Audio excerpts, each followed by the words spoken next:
If you want a relationship to last, if you think it's coming to the end, do what you did in the beginning and there won't be an end.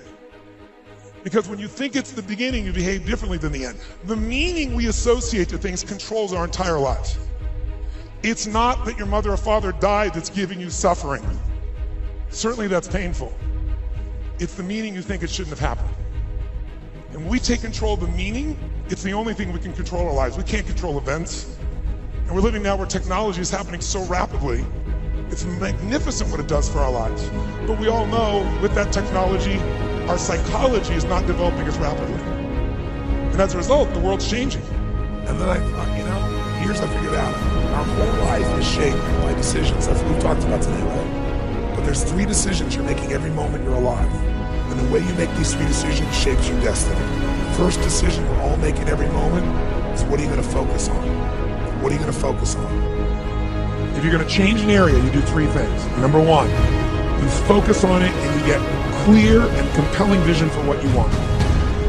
If your body's not where you want it to be, I tell you there's one simple reason. It's not your focus. No, I focus on it. I focus all the time on how fat I am. No. See, if you focus on crashing into the pole, trying not to, the more you try not to, what you focus on, that's where the energy goes, that's where you go. Right? We all know that.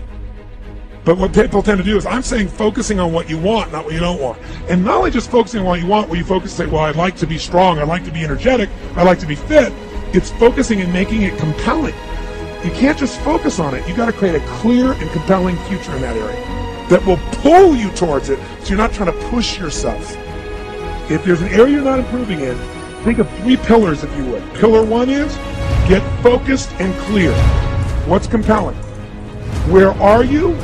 Really, and don't lie, where do you want to be? And make it so compelling you can't help it. When you wake up in the morning, you want to transform this area of your life. In people's lives, there's only maybe a half dozen, 7, 8 categories that really matter. Most people, they major in minor things. They focus on stuff that doesn't matter. They know more about this celebrity going in and out of rehab than they do about their own personal development. But I look at, if you look at your body, without that, everything else is out the door. You don't want to be richest man in the graveyard. That's not going to do it. If there is energy, if there's vitality, if there's strength, it's going to show up in your relationship. It's going to show up in your business, show up in your life. That's an area you got to master. You can't dabble. It's too important. Emotions are everything. I mean, you got a ton of money, you got everybody loves you, and your primary emotions are pissed off and frustrated, then your life's pissed off and frustrated. It doesn't matter if you got $1 billion or 1 million people loving you. Your life is not great. Relationships. Intimate relationships especially. It's where the most juice in life comes from. It's where the most pain comes from most people. It's worth mastering instead of dabbling.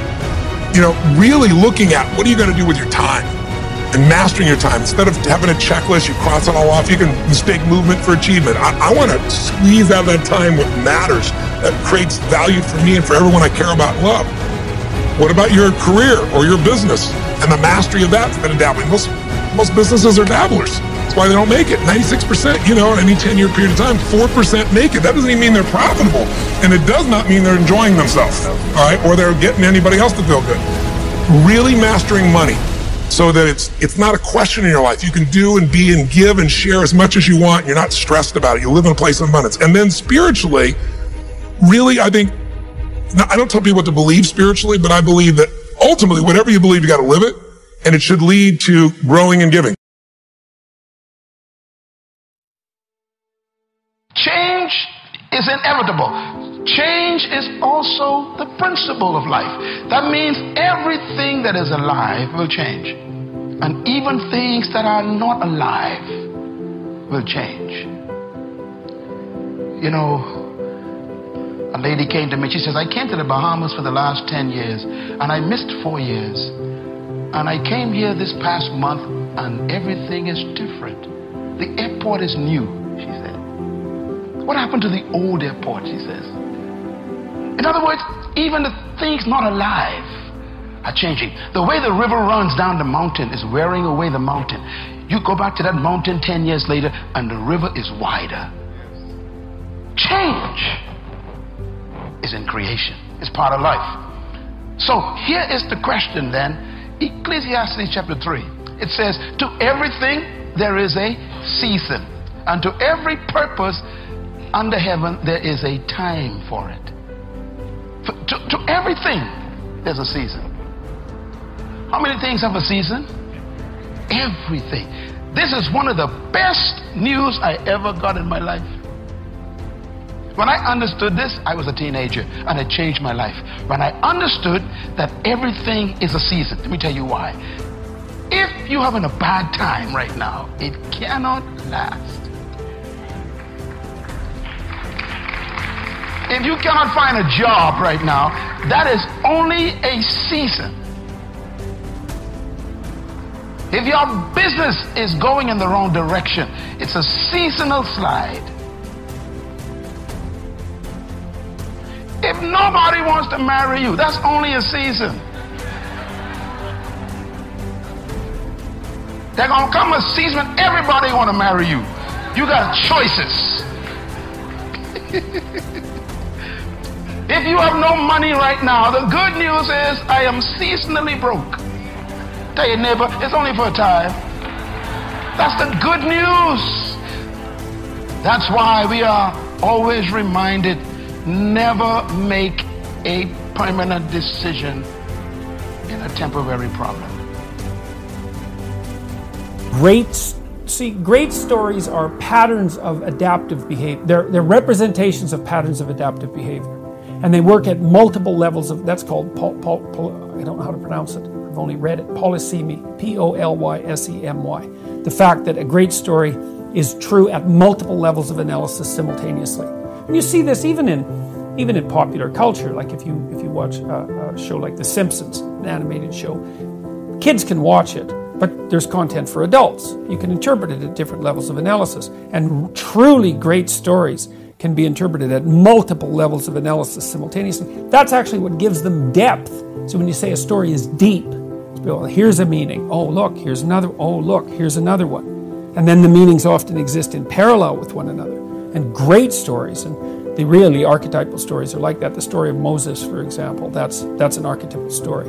The idea that people escape from tyranny, go through a crisis, spend time wandering in the desert, are moving towards a better place. It's like that's the story of life, and it's encapsulated in that story. I'm going to do a bunch of lectures on the Exodus stories sometime in the next year. So I already went through Genesis, which seemed to be was certainly very...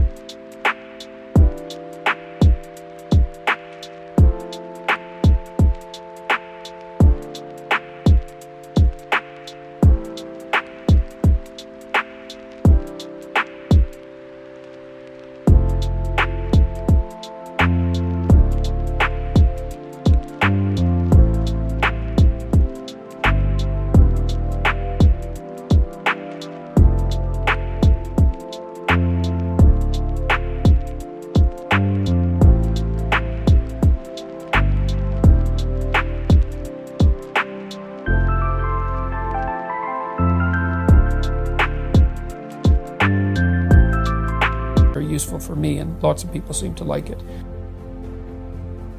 You will never learn from people if we always tap dance around the truth. Everything I didn't want to do is what got me to where I'm at today. What if I can become someone that no one thinks I can be? And just me talking about that, I have the hair going up on my arms. It doesn't go from like one morning I'm this way, next morning I wake up and presto, 5 steps to greatness. No, it ain't that, brother. You read my book, this is hard work. It's every day, like right now. I had to be honest with you, man. I'm even shaking right now being on this show. I'm a big time introvert. How you address it is you face it. You face it every day. You face it every single day of your life. Where you say, okay, like if you're fat, you need to lose weight. It's patience. It's patience in this fact of accepting who you are right now. I'm fat, I don't like myself.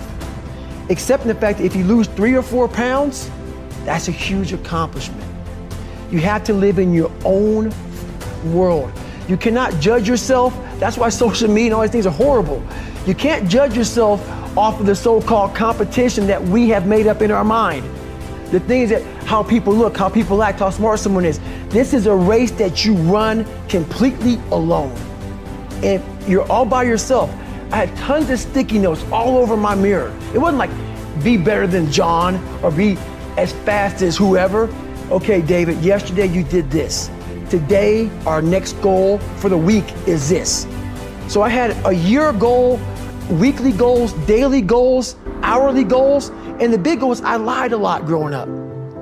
I wanted to be accepted. One goal was, let's go one day without lying. Let's go one day, and then when I would lie to somebody, I would say, hey man, now I had to go back now and apologize, say, hey man, I lied to you. You know how hard it is to go back to somebody and say, I lied to you?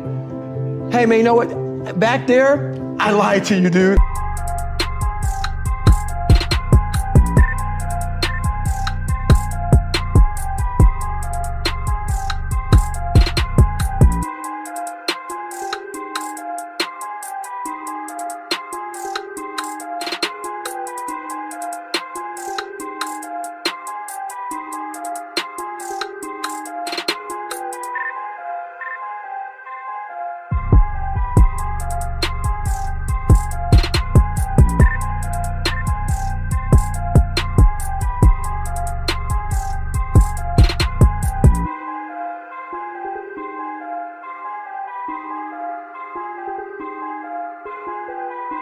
I was really jacked up, so I figured out these ways of total accountability. Like right now, I had to run this morning before I talked to you, because why? That's what I'm about. I'm about mind, body, fitness. A lot of folks talk so much about, hey, I want to change your life. I want to do this, I want to do that. Are you accountable for what you're doing? Are you accountable, and I mean to the T, for what you're saying? I am. And that's where it started. It started with that total accountability of, let's not lie today. Let's tell people the truth about who you are. And when you can get on and tell someone, like I'm doing right now, exactly how f***ed up you are, that's the goal in life. To put your life on a billboard, on the busiest road, in the busiest highway in the world, and say, this is how f***ed up I used to be. Take it or leave it.